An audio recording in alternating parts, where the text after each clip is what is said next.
کالی کھانسی، ووپنگ کف، شہیکا، سال الدیکی۔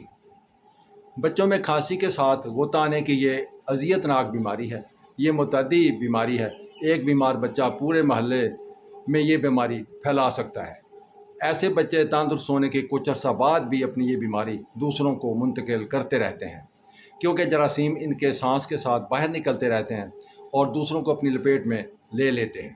ایک تندرست بچے کو ایک روز نزلہ ہوتا ہے، اس کے ساتھ معمولی بخار، تھوڑی تھوڑی کھانسی، آہستہ آہستہ یہ کھانسی کی شدت میں اضافہ ہونے لگتا ہے۔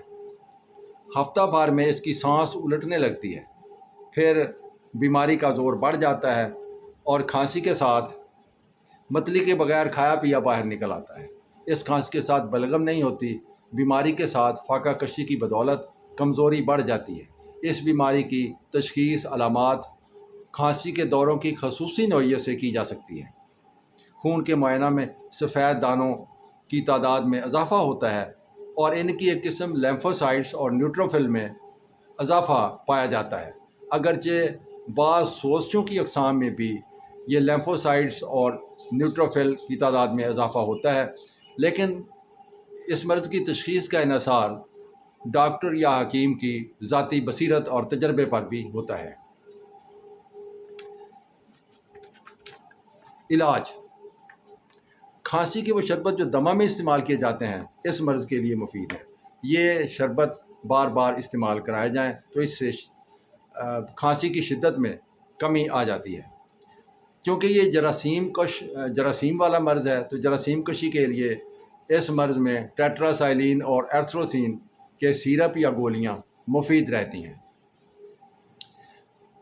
اس بیماری سے محفوظ رکھنے کے لیے بچوں کو ٹیکے لگوانا بھی زیادہ درست ہے۔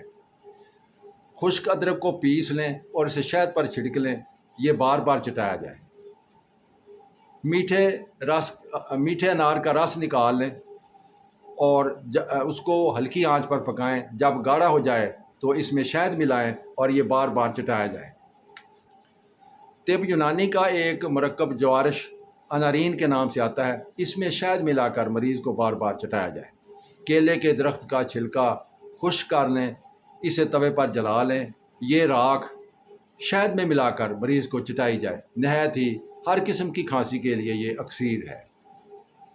ہومیوپیتھک طریقہ علاج میں ڈروسرا، میفائٹس اور پروٹوسن مفید ادویات ہیں۔